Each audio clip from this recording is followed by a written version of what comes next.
Tonight's Drash is not traditional words of Torah, but they are words of deep teaching, and I'm thrilled that instead of traditional words tonight, we've invited two friends from our clinic who have both recently received asylum status to speak to us so that we could get to know them better more.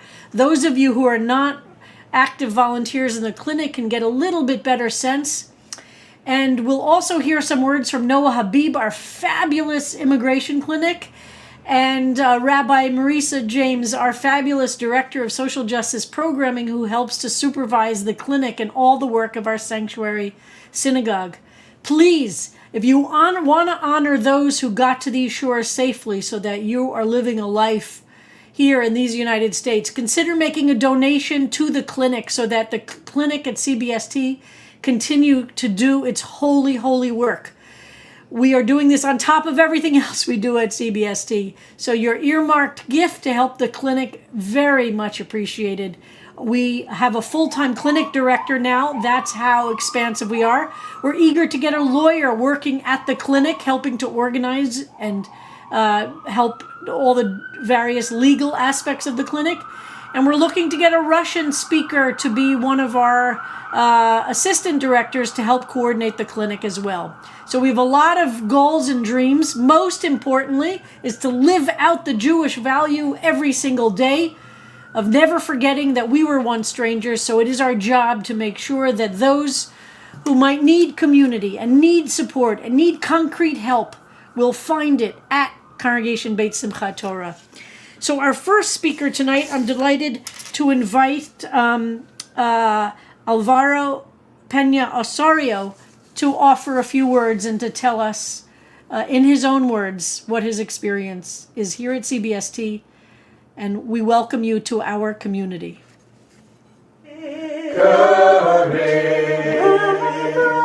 My friend, you do not walk alone. Bueno, buenas tardes. ¿Qué tal? Mi nombre es Alvaro. Soy colombiano y pertenezco a la congregación.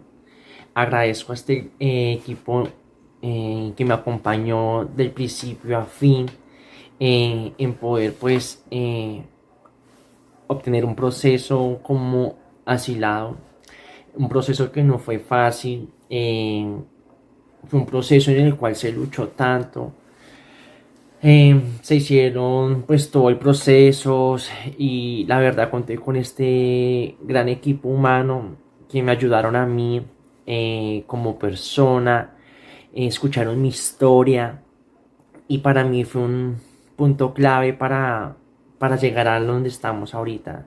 Y agradezco mucho y nada, agradecido con todo el equipo, con Noah, y espero que la congregación pueda seguir colaborando y apoyando a las comunidades LGBTQ que seguimos siendo estigmatizadas y violentadas en el mundo. Así que muchas gracias y un saludo. Bye. Thank you so much for those beautiful words. And folks should know that 75% of the friends that CBST works with are either LGBT or HIV positive or both. So we've become known in the larger New York immigration community as having a little bit of a specialty. For sure, it's not 100% by any means. We help anybody who comes through our doors. But we, especially Noah Habib, our director, is in close contact with all the different immigration communities, especially New Sanctuary Coalition, and we're working hand in hand with those communities. So now I'm delighted to invite Azeem Khan, who is our most recent recipient of asylum status and a longtime clinic friend, to offer some words. Azeem, we are all yours. Good evening, everyone. Thank you so much for having me here this evening. On September 8, 2002, I fled my birth country of Guyana to America on a tourist visa due to the anti-LGBTQ laws, everyday homophobia, and almost being killed. Fast forward to 2019, I was suffering with severe depression and anxiety. I would pray to God saying, I don't want to go down the suicide road again. But if you don't wake me up in the morning, that's okay with me. In spring of 2019, while facilitating a creative writing program for a nonprofit in Manhattan, one of the new participants, also from Guyana, confided in me that he is applying for asylum and needed a letter for his case. So I provided him with a letter, and subsequently, his case was approved. After his approval, I then confided in him. I too have tried applying for asylum, but my case was rejected by several nonprofits. He then referred me to the New York Anti-Violence Project, that then referred me to meet someone named Noah at CBST. So in November 2019, I came to CBST looking for Noah. I was looking for a very old man with a long white beard, a cape, and a staff. Was I surprised when I met Noah? What a person. Noah and the team that did my intake made me feel welcome and like a human, unlike other nonprofits I went to for help. After my intake, I was invited to a Thanksgiving dinner the following week by someone named Rabbi James. At the Thanksgiving dinner, I met someone named Noemi. We were talking about my case, and Noemi said the most hopeful thing I haven't heard in years. Noemi said to me, I don't know if you're going to take your case, but I know you are going to be in a better place next year. By August 2020, with my power team, Susan, Dina, Marsha, with Noemi's divine guidance, and Noah, the glue that holds everything together, we filed a case that was 18 years late, 38 years long, and weighed 12 pounds. And as predicted by Noemi, a year before, I was in a better place. I was awaiting my interview with HIAS on November 30th, 2020. November 30th, 2020, with God in my heart, Noemi in my head, and Noah by my side, I entered the USCIS office alone in Bethpage, Long Island at 11 a.m., and we concluded at 4 p.m. I then had coffee with Noah and went home. The interview went just as Noemi prepared me for and predicted. So after that, now we wait. Fast forward to February 20th, 2021, a manila envelope arrived in the mail, and our asylum application was approved. I spent almost 2 decades looking over my shoulders, thinking, is this going to be the day I get caught by ICE and sent to my funeral in Guyana? But now, because of CBST, I can look up, look forward, and look towards my bright future ahead. Absolutely none of this would be possible without every single person at CBST, particularly my team, Susan, Dina, Marsha, Noemi, and Noah. I thank you guys so much. My deepest gratitude to all of you, to CBST. Thank you so much. Thank you, thank you, thank you. God bless you all, and God bless America. Thank you. Shabbat Shalom. Good Shabbos, everybody. I'm so happy we got to hear from Alvaro and Azeem directly tonight. It's been such a blessing to have them both in our clinic community and to see how they've both become leaders in their own really powerful ways this past year. So one thing that I think is so great about our clinic is the way in which it reveals to all of us who are involved how many of the issues our friends confront are not private issues. They're not private failings, but really systematic issues and systematic barriers. When you enter the lower level at CBST, like we used to, or if you come into the Zoom room with 50 people, you realize that lots of other people are experiencing exactly what you are. And that in itself can be a really empowering thing for many of our friends who can confront these systems, and hopefully we accompany them through that in the clinic. So while the struggles and the achievements that they have are theirs. They're not solitary achievements. And Noemi said at our last community meeting that when it comes to these asylum cases, it takes more than a village. It takes really a whole city. And everybody at CBST, our staff, volunteers, members, everyone should feel a degree of pride for the clinic's achievements and these great outcomes like the ones that Alvaro and Azeem shared with us tonight. Because they really are communal achievements. And it's not just me and Rabbi James on staff who work on the clinic project, but really the entire staff in some way, whether it's Asaf and Yolanda and Chaz who make sure that our mutual aid disbursements get delivered, or Patrice who checks the mail and has been scanning documents that are still in the building in our filing cabinets since last March. Everyone helps out. And of course, Rabbi Kleinbaum, who has supported this project every step of the way in so many different ways.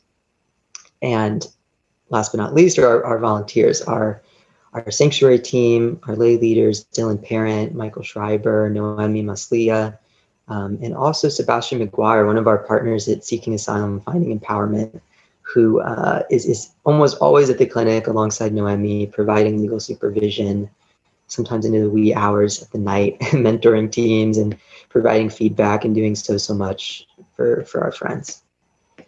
And of course, all of our other volunteers who are really too many to name. We've trained at this point 400 people in the last 2 years.